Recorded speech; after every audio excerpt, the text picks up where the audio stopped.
Hello guys, welcome back to Sociology classes BA part 2. Okay, today our topic is what is environmental pollution. Okay guys, so we start this video on this topic, what is environmental pollution.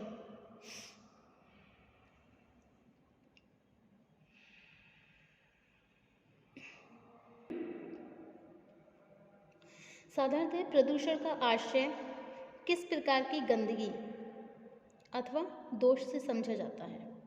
Okay, साधारणतया प्रदूषण का आशय किसी प्रकार की गंदगी अथवा दोष से समझा जाता है।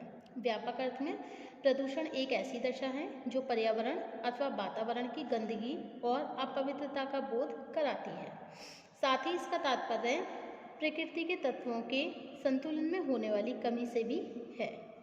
आज मानव ने विज्ञान और टेक्नोलॉजी के क्षेत्र में बहुत अधिक प्रगति करके जहां अनेक सफलताएं प्राप्त की हैं।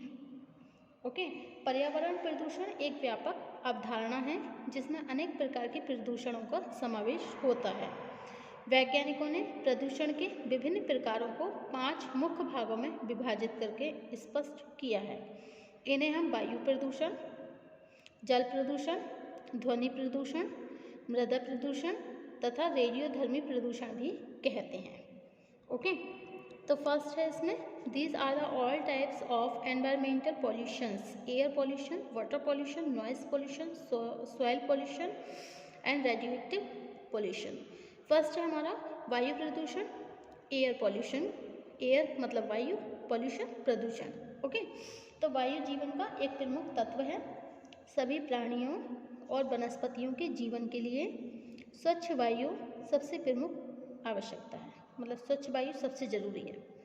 प्राकृतिक रूप से वायुमंडल में ऑक्सीजन, नाइट्रोजन, कार्बन डाइऑक्साइड का एक निश्चित अनुपात होने से सभी प्राणियों को जीवन के लिए स्वच्छ वायु मिलती रहती है। वायुमंडल में हाइड्रोकार्बनिक गैसें, विषैले धूल कण तथा कल कारखानों से निकलने वाले धुएं के कारण जब वायु में अवांछनीय तत्व बढ़ जाते हैं तो प्राकृतिक वायु का संतुलन बिगड़ने लगता है। इसी को हम वायु प्रदूषण कहते हैं।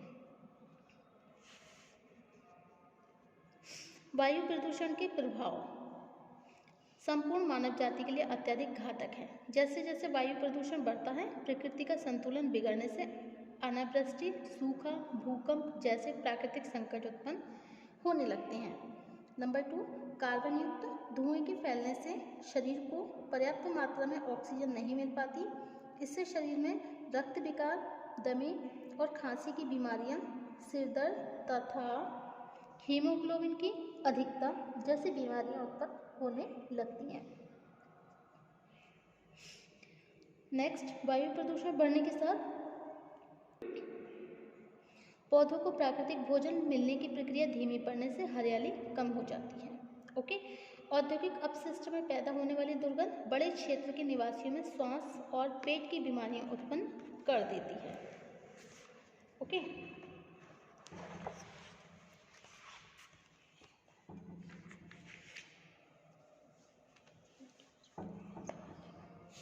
अब नेक्स्ट है आपका जल प्रदूषण मतलब वाटर पॉल्यूशन। ओके, क्या है? Water pollution.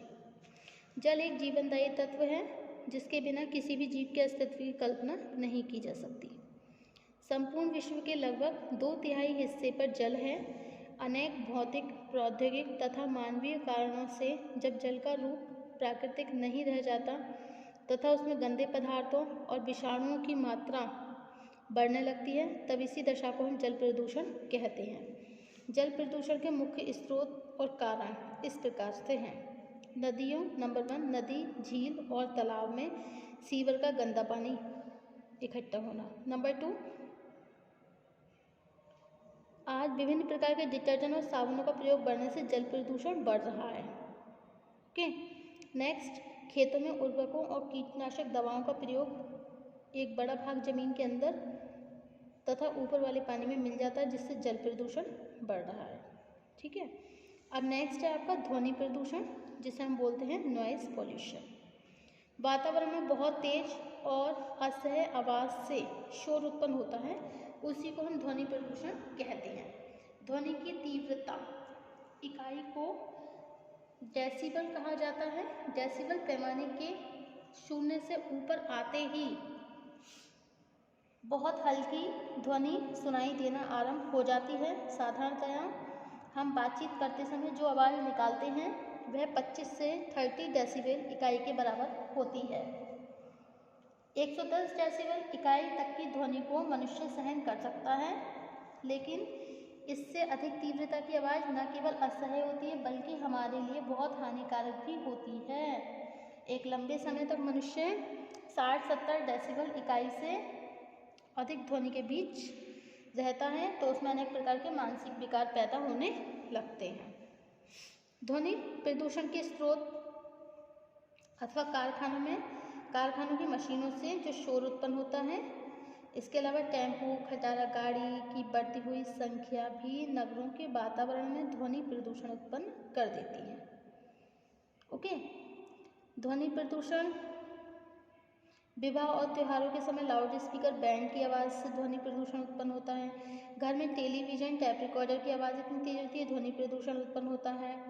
अधिक शोर से व्यक्ति की कार्यक्षमता पर प्रतिकूल प्रभाव भी नहीं पड़ता बल्कि उसके स्वास्थ्य पर भी गलत प्रभाव पड़ता है।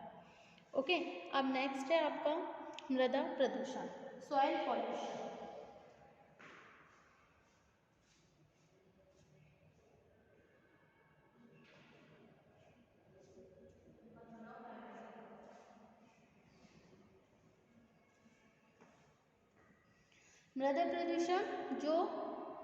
मृदा प्रदूषण को भूमि प्रदूषण भी कहा जाता है। ठीक है, मृदा मिट्टी अथवा भूमि की रचना विभिन्न प्रकार के खनिज पदार्थों, लवण, जल, चट्टान के चूर्ण तथा जीवाश्म आदि के मिश्रण से होती है।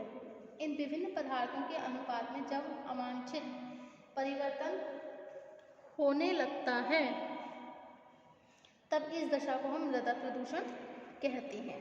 ओके, मृदा प्रदूषण के स्रोत अथवा कारणों में कीटनाशक दवाइयाँ, रासायनिक उर्वरकों का बढ़ता हुआ प्रयोग सबसे मुख्य है। यह दवाइयाँ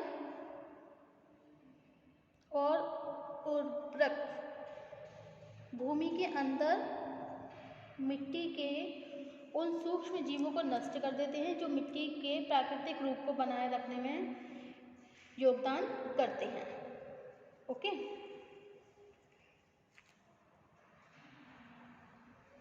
अक्सर वर्षा के कारण भूमि के अवांछनीय पदार्थ ऊपर आ जाते हैं तथा भूमि की ऊपरी सतह पर प्रदूषण फैलने लगता है।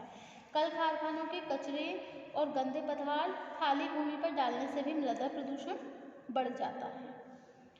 ओके, मृदा प्रदूषण का एक अन्य कारण वनों का कटान, भूमि की अधिक गहराई भी होती है। मानव जीवन के लिए मृदा प्रदूषण भी अत्यधिक हानिकारक है।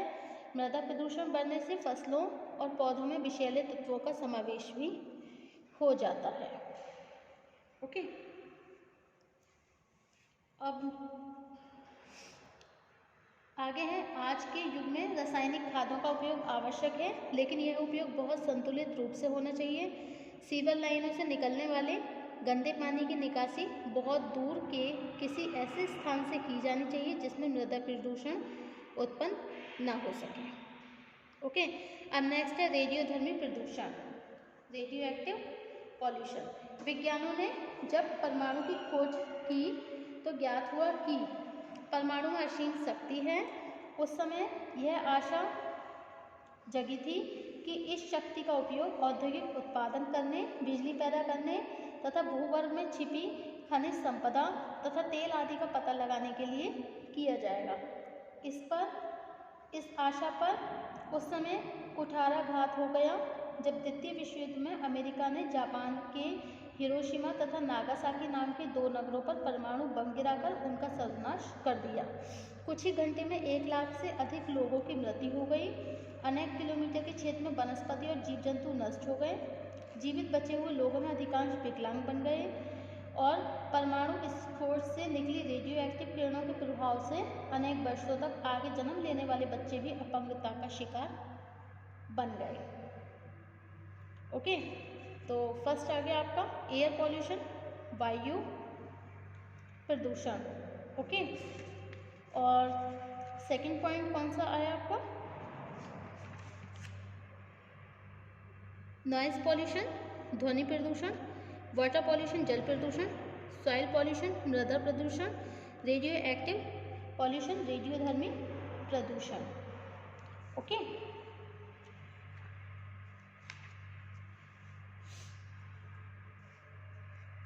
वास्तविकता यह है कि रेडियोधर्मी प्रदूषण संपूर्ण मानव जाति के लिए आज एक बड़ा खतरा बनता जा रहा है।